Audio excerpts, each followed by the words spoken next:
clouds I was standing under. Traded all my rainy days for a little summer. I fly so high right now that I might not come back down. Dancing to my own beat, cherry on the top, sweet. Everything around me is looking up. If life is what you make it, I'ma celebrate it. I'm feeling like a brand new me. For the very first time, I'm right where I'm meant to be. I'ma tell everybody I'm feeling like a brand new me. Brand new, brand new.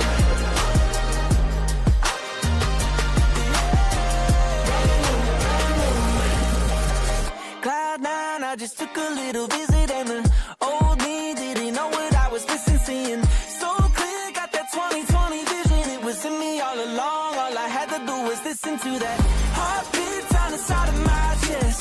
The little voice in the back of my head saying, one day you'll be living the dream. You'll see. I'm feeling like a brand new me. For the very first time, I'm right where I'm meant to be. I'ma tell everybody I'm feeling like a brand new me. Brand new, brand new. Feeling like a brand new me, brand new me. I'm feeling like a brand new me. Woo, yeah. Feeling like a brand new me. I'm feeling like a brand new me.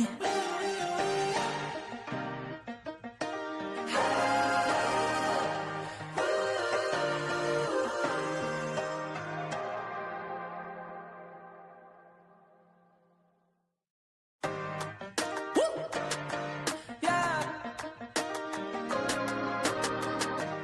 Ooh, yeah.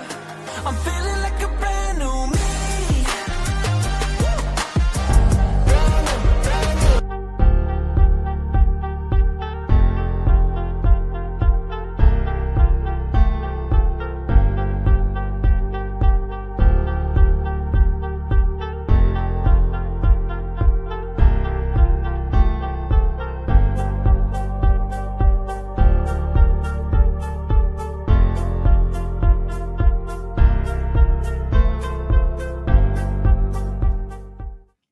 What is going on, guys? Welcome back. We're back 2025. How's everyone doing?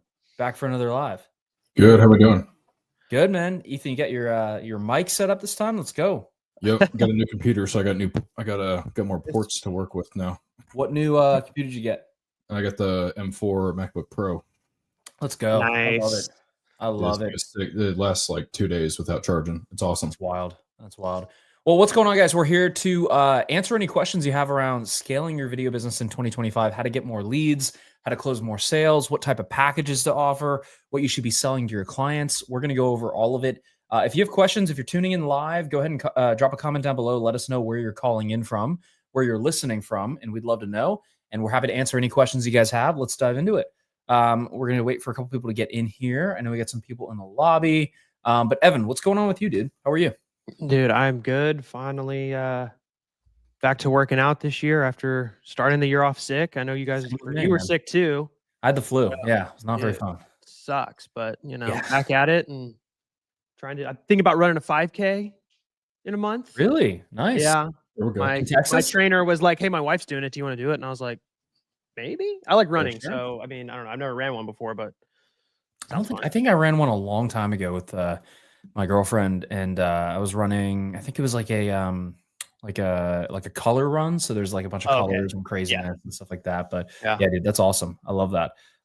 Let's hear some of everybody's goals for 2025. If you have those, drop them down below in the comments. What are you looking to do in 2025? What's the goal? What are you shooting for? And then we'll kind of talk through some stuff. And then if you guys want us to answer any sort of questions you have, drop a comment down below. Let us know, and we're happy to dive into it a little bit deeper. Let's see, Evan, anything that's coming up for you specifically? People asking about certain things on the calls. What's going on in your world? No, I mean, I think it's I think the biggest thing that's coming up on the calls that I mostly deal with or at least what I'm noticing is a lack in creative testing. Okay. right? So just a more variety. I think, you know, at a certain point, giving too much without spending enough on Meta was kind of what was inhibiting people, right? They were giving them too much and maybe not spending enough money to allow it to figure out. Yeah. Now, what I've been noticing is that, you know, you don't have to spend an exorbitant amount of money per month, but if you don't feed it enough to be able to pick and choose and play with in terms of, you know, showing particular ads and ad stylings to different people, it can really inhibit your ability to get even, you know, just a couple of ads to work for you. Right. So I've been trying to preach more creative testing, and I'm working on a kind of a new, not necessarily new, but just a new way of being able to get more without having to come up with so much in terms of like a script or you know, angles, different things like that, right? So Yep. maximizing time where we can. Yep, absolutely. I see some people hopping in here. Let us know where you're calling in from, and then what kind of video business you run, and what kind of clients you work with, and then any sort of questions you guys have as far as scaling your video business. What is the main bottleneck that you guys are facing in the business right now? And typically, what we see, it's leads and sales. Like, people are usually focusing too much on fulfillment, and they're focusing too much on the editing side. And I'll talk about like one of our clients, Max, who I talked to them yesterday on a coaching call, and I looked through, well, number one, they weren't tracking anything. They're doing 30K a month right now because we helped them get the ads, get things going. They have some clients, right? They're doing about 30K a month right now, but they weren't tracking their sales calls. Like, they weren't tracking what their close rate is. They weren't tracking what their show rate was. They weren't tracking, they weren't even using their calendar, dude. And I know Evan and Ethan, you guys want to talk about this, but it's like, I was like, okay, what are you spending most of your time on? They're like, I think I'm spending my time on editing. I think I'm spending my time with this. I'm like, okay, just pull up your calendar. Let's look at what you're spending your time with. And their calendar was blank. There was like nothing on it. Oh, wow. And I was like, dude, like, what are we doing? I love you guys, but like, why is there nothing on the calendar? They're like, oh, I couldn't live without my calendar. Yeah. Like if it's not on the calendar, it doesn't matter. And then I showed them a hack where you can actually like share your team members' calendar with you, and then you can see everybody's calendar and what they're doing for the day. So they shared it with each other, and then they have their editor on there as well. And now they're just going to be able to see what everyone is doing at every time block of the day. Because I'm like, if you're spending 5 hours a day editing, you could take 5 1-hour sales calls in that same time period, right? Yeah. And it's like, if you could do that, then if you take 5 sales calls, you'll probably close 2 clients, and 2 clients at your current price point of 15K each is 30K right there. So like, by editing for 5 hours, you actually lost out on $30,000 of potential deals you could have closed. You know what I mean? So, I mean, Evan, what's some of your takes on like having a calendar set up, like time blocking? So before, you know, when I was first a student here 4 years ago, about 4 years ago. 4 years ago? Yeah, end of 2020, like going into 21. So, I didn't use my calendar at all. I didn't really have a reason to. Right. But it was only then being a student here, really understanding like what to put on the calendar, how to block off the stuff. I sometimes have a weird relationship with time blocking because, you know, things don't always go according to plan. You know what I mean? Like, there are fires that come up, and that's boundaries and personalization that you have to kind of work through as well. You know, in your business and in your daily life. But I try my best every day. At least like Sundays is usually like my down day, right? Go to church, you know, then I spend like a Sunday evening before or after dinner to kind of plan out my week to the best of what I can. And really just leave those blocks out for people to, you know, book on my calendar and do what they need to do so I can help them. But blocking off the relevant times for the relevant tasks that I know that need to be done. And just at least you got to put them on your radar, because if you're not, it's just like you said, like, you don't know why you're not having the success that you're actually. Well, and you can't audit your time, right? Because it's like, if you can kind of be like, oh, well, I feel like I'm spending a bunch of time doing this. Like, that doesn't really matter. Like, we need to look at like, okay, from like 9 a.m. to 5 p.m. I was like editing all day. It's like, okay, well, you could literally hire a really good editor for like $20 an hour. So like, why don't we just do that and then have you take sales calls or focus on revenue generating things instead of that? You know what I mean? Yeah. I think a lot of people just get caught up in that. 100%. Yeah. I mean, Ethan, what else do you see? Like, I know you're pretty religious about your calendar as well. Like, how important is that for you? Yeah, no, I live and die by my calendar. Like, I put all my, you know, like on Monday, like my dog has a vet appointment that goes on my calendar. Like, you know, given like my dog, her like, monthly heartworm pill, goes on it's just everything I do goes on my calendar. And I know you and I talk about this with time blocking. Is just like setting aside the time to dedicate to something so you're not pulled in 18 different directions all the time. Even if it's 20 minutes or 30 minutes, you can get a lot done in that time if you just sit down and dedicate it to that one thing. Yep. Well, it's that time blocking of like, sorry, my camera's going off and I'm making a post to everyone on Instagram as well to hop on here. But it's the focus, right? It's like the context switching where I think a lot of people get stuck, because like I could never like edit for an hour and then take a sales call for an hour. Like I couldn't edit for an hour and then take a sales call. Like I can't keep switching back and forth. It's almost impossible, right? Whereas I think a lot of people like try to do that. It's like have enough time to focus on one thing, put your phone away, do all the stuff you need to do, and focus on that one thing, as opposed to like trying to do everything at the same time.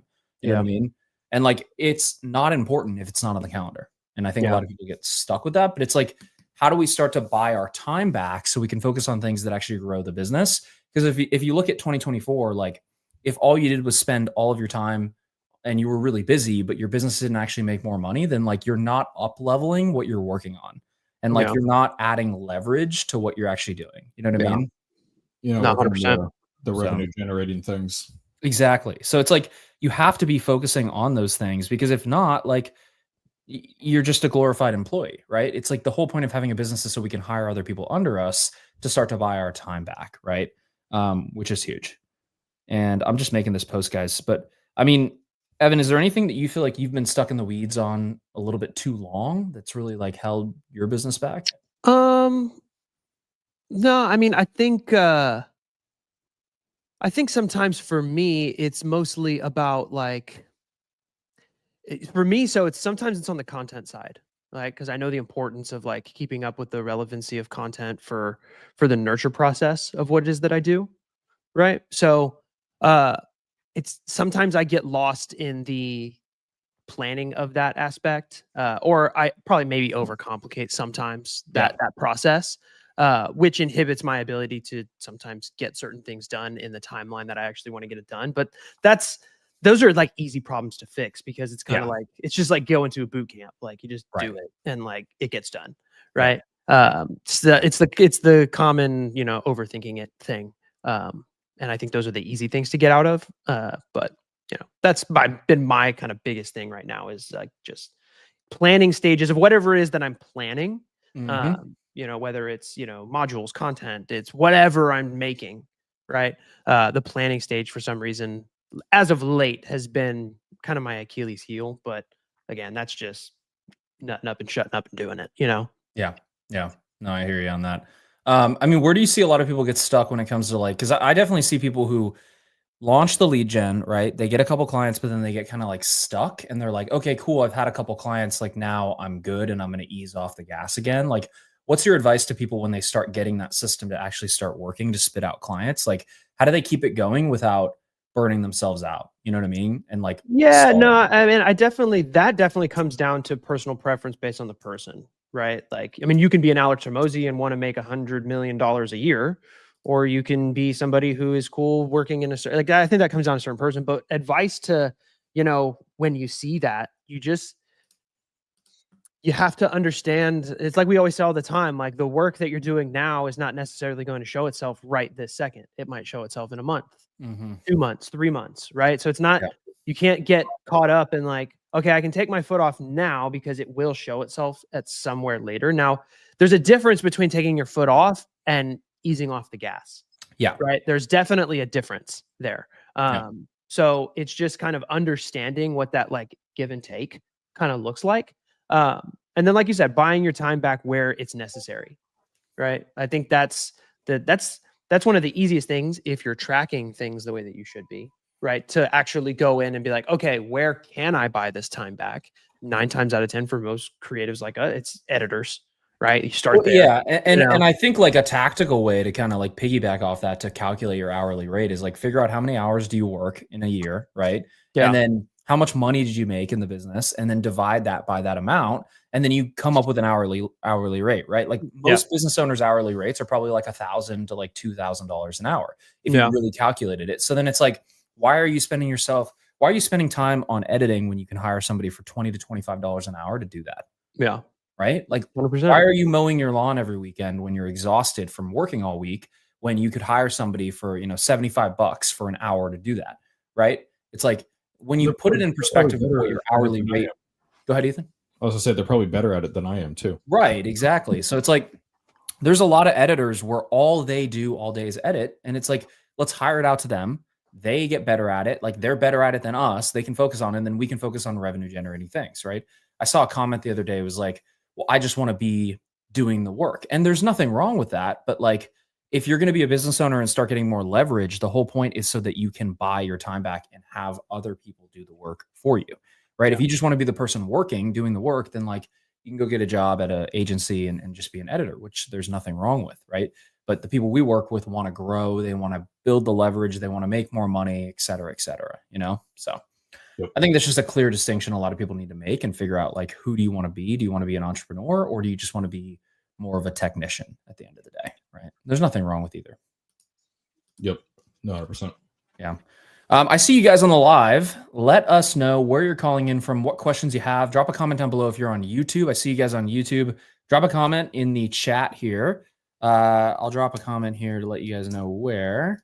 And let us know who you are, where you're calling in from, and we're happy to help. We have a couple more minutes here before we wrap up the live, but let us know where you're calling in from and how we can help and what questions you have around scaling your video business, and we are happy to help.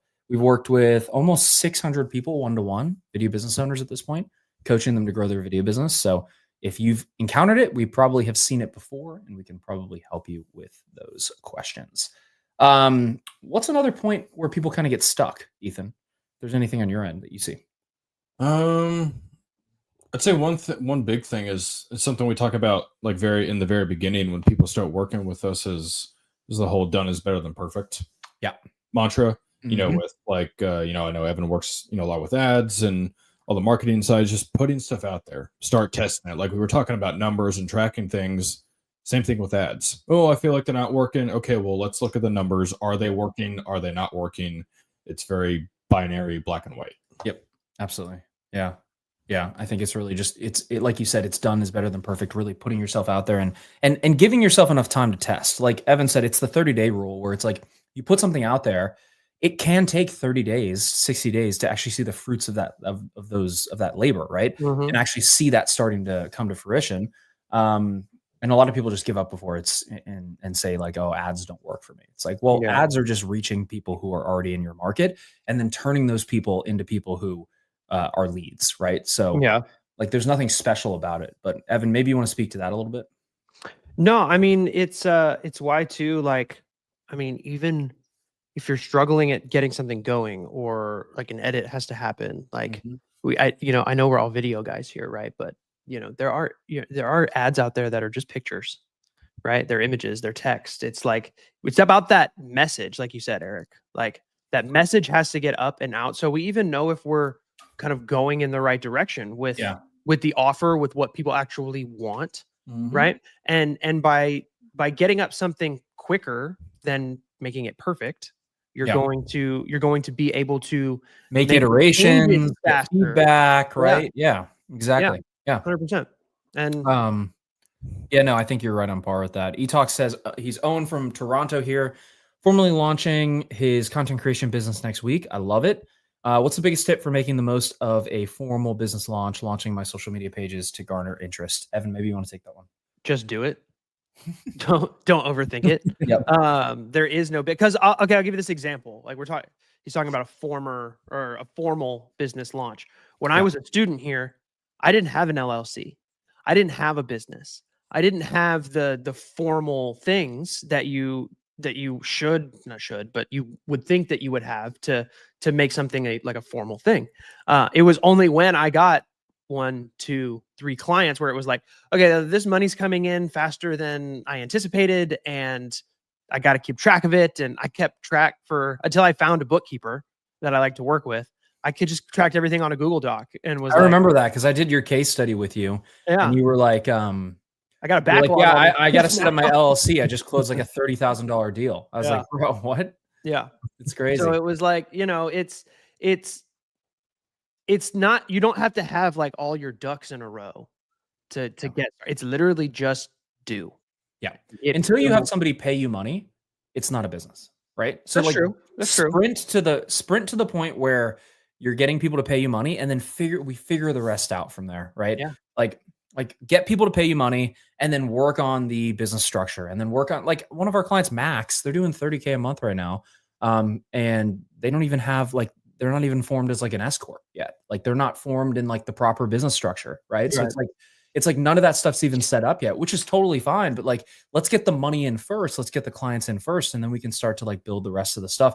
But a lot of people spend too much time on like the name of the business, the color of the logo, right? It's like, let's make some money first, and then we can change that stuff later if we want to, right? But I think as creatives, we get kind of stuck on that, and we're like, ooh, it has to be perfect. It's like, it really doesn't. We just need to get some people, get some conversations going, get some calls, start talking to people about how we can help them with video, get some people to pay us, and then figure it out, make our service better and better and better, and just improve it over time, you know? Yeah, 100%. So, hopefully that makes sense, Owen. Let us know if you have any other questions there. Good question. Lisa says, hey, from Indianapolis, this might be redundant, but can you walk me through the process of your coaching platform? We need a few more ducks in a row. Yeah, Lisa, let us know if you have like a specific question. You said, ideally, we would like 4 to 5 key monthly clients on retainer. Absolutely. So maybe give us a little bit of like context. What kind of clients do you work with now? What kind of clients do you want on retainer? What does that look like? And then we can kind of roll from there. But as far as like what we do in our main program, we're really helping you with the retainer side, like getting a retainer offer in place, and then setting up an inbound system so you can have people to talk to, right? Like at its simplest form, we're helping you build a system where people are reaching out to you. They want to talk to you and have a conversation, and then they get on a Zoom call with you, and then you take them through a sales process. You pitch those retainers we built, and then you turn those people into clients. And then we rinse and repeat, rinse and repeat, rinse and repeat. We do a really good job for those clients over time, right? And then we keep them paying us over and over and over again, right? Like one of our clients, it was Luke Porter, actually. I talked to him yesterday. One of our clients, he had a client paying him $3K a month, and then he just renewed them for another year. And now that client total over the past year and a half has paid him $60,000, right? So like if each client is worth 60 grand, then like you probably don't need that many clients to get to where you want to go in your business, right? Because they're paying you so much money because they love you. They're happy. You're doing a good job, right? They're keeping you on retainer. So that's kind of the overarching breakdown. You said you do largely industrial, automotive, and manufacturing. Yeah, like if you go to my YouTube, Lisa, there's a case study with someone called Ryan Chai, and he does manufacturing. We helped him add like 250K to his video business, and there's a good case study on there. I can try to link that for you actually in a sec here. Let's see if I can find that. But Evan, anything you want to add to that maybe? Or Ethan? Go ahead, my friend.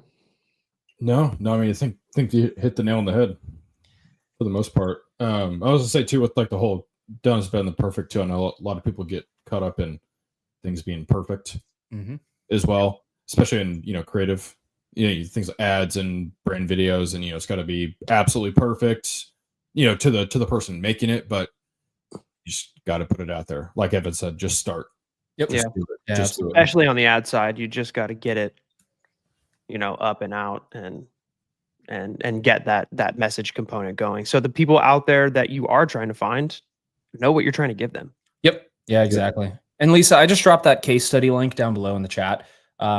He does mainly manufacturing. Is one of our clients that we work with, Ryan, and he's just targeting them with ads, and then we're helping them bring those leads into his funnel, and then he's hopping on the phone with them and then turning a percentage of those people into clients. So, I mean, and at its root form, right? It's like the more quality conversations you can have with people who are your ideal target audience, like the more closes and more clients you're going to have, right? And then it just comes down to like how good of a job you're doing on the back end to keep those retainers paying you month after month, so you don't have any churn or people leaving you, right? So I see we have some more people on here. Let us know where you're calling in from, what questions you have. We have a couple more minutes here.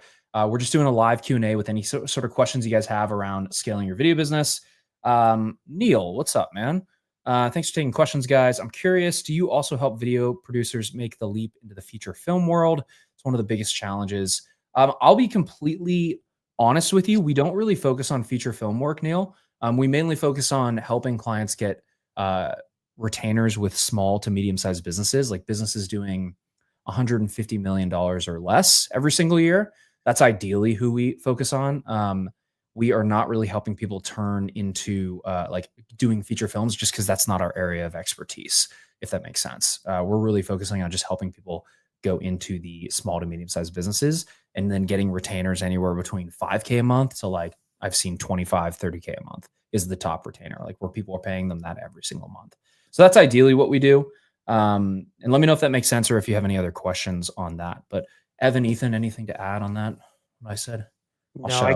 I get a lot of that request too about, people want to do more of the film, documentary, those kind of things. And I always say like, if that's what you want to do, that's cool. But, it's not necessarily something that I feel like I can help you out with just because it's because the process is just completely different. Like, it's just a different process. He said, gotcha. Do many of your clients use your coaching to help them free up time? Yeah, absolutely. I'd say that's more of the indirect thing that we do because we're more so focused on like helping you guys build a base of retainers where you're doing, 30, 40, 50K a month in retainers.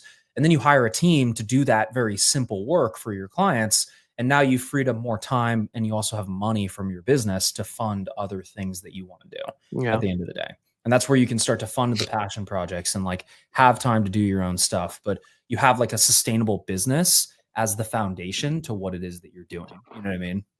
Yep. That's ideally what we try to focus on.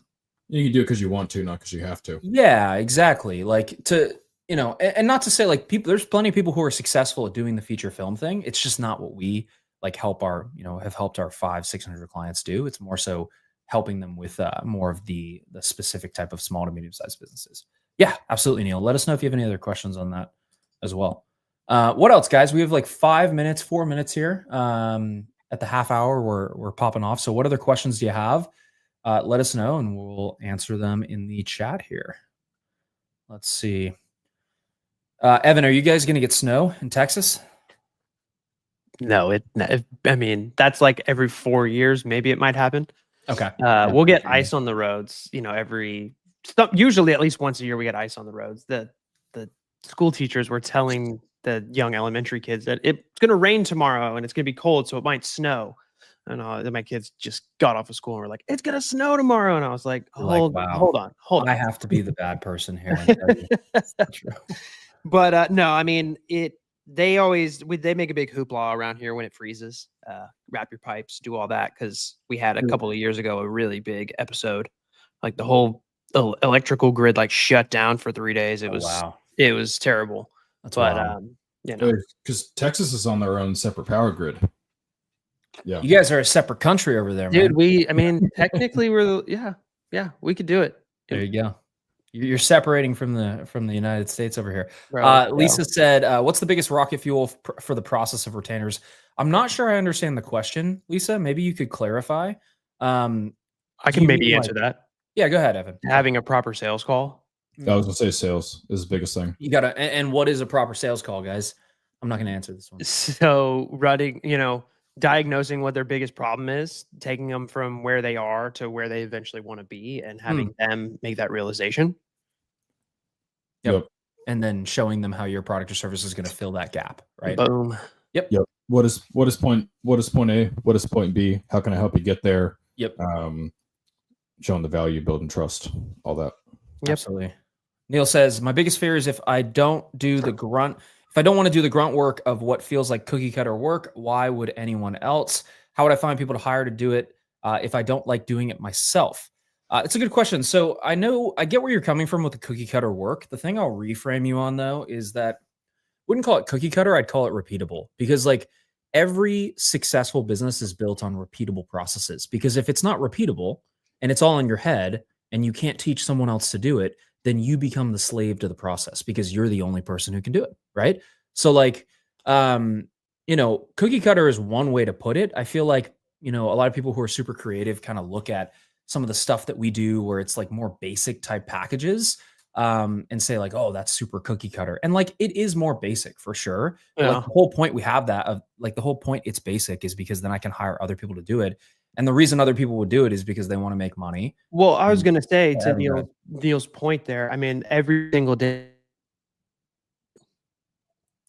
you can find people to do that work. There's people out there who are gung-ho about like, you're going to give me a shot to do video work. Like you can find people to do it. 100%. You're not always looking for another alpha, right? You're looking for somebody that can come in and fill the void, right? So that you can get out of it. So, I mean, there's people out there for sure. Yeah. Oh yeah. There's tons of them. Neil said true, but even so, if it's basic, isn't it hard to find good help? No, you just have to go through a good interview process. Like you have to take enough interviews. You have to take enough volume of interviews. You have to, talk to enough people to see if they're actually a good fit and they can actually help you. You have to see their samples of work, and then you sift down through those people, and then you find the A players that you want to hire to help bring on to do the work for you. You gotta look in the right spot too. Yeah, you just have to interview enough people. Like there's people out there. There's plenty of very talented people who are, and I think that's like the limiting belief of most business owners, where it's like no one can do it as good as me, when in reality, like people can do it as good as you, if not better than you, because that's all they're doing all day. The editor that all he does all day is edit is going to be better than you, who's also trying to run a business and edit and do client relations and do sales and do marketing and run your, run everything. Like, because the willingness for them there is the trade-off of they don't have to learn how to run a business. They're just working, showing up to clock in and clock out. Like exactly. And they're fine with that. Yep.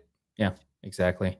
Lisa says, yep, that's a great perspective. Definitely need a better sales call approach. Yeah, absolutely, Lisa. If you want to learn more, there should be a link below. You can schedule time with us, and we'd be happy to chat with you and see if we can help. And then Neil says, makes sense. Yeah, absolutely. We got like 30 seconds here, guys. Any other questions that you have? Anything else we can help with? There's also plenty of videos on my YouTube here if you want to go through some more like actual built out training on how we actually scale video businesses. But I'll leave you guys with this too. It's like the boring work is where the money is. Like the boring work is where you build leverage, right? Doing the boring thing over and over and over again. And it's not sexy, right? Like it's not what most people want to do. It's honestly why like most creatives struggle in business, is because they always want this new thing. And they're like switching. Oh, I want to do this today. I want to do this today. And they're ADHD. And I love you guys because I'm a creative too, but they're ADHD and they can't make a decision. Like everything works. You can be successful at almost anything, but you have to pick like one thing. Cause like you don't have enough time in life to be great at everything. You only have enough time in life to be great at like really one or two things. So you have to be very selective about what you choose to do. And you have to just double down on it, do the boring work. And the boring work is where you actually build the leverage and make the obscene amounts of money, if that's what you want to do in business. Like I'm here to make money in my business. Everyone who comes onto our program is here to make money in their business. Like I'm very upfront about that. I'm very transparent about that. Like we're here to make money because like we want to grow. We want to provide a better life for ourselves. We want to provide a better life for our families. And that's the same thing for all of our clients when they come on with us, right? So it's like, try not to have the shiny object syndrome where you're switching from thing to thing to thing. Like the boring work is where you get really paid and you build a lot of leverage, and you can build a team, buy your time back, and focus on the things that you really want to focus on in life. 100%. Cool. Awesome, guys. Lisa, I'm glad that was helpful for you. If you guys have any other questions, feel free to go to the link down below, schedule a call with our team, and we'll be happy to see if we can help. Hopefully this was helpful for you guys. We do this every Thursday, and we try to answer as many questions as we can. So great hanging out with you guys. If you have anything else or need anything else, let us know, and we will see you guys in the next live. Peace. Peace. Got a good thing coming, and it's all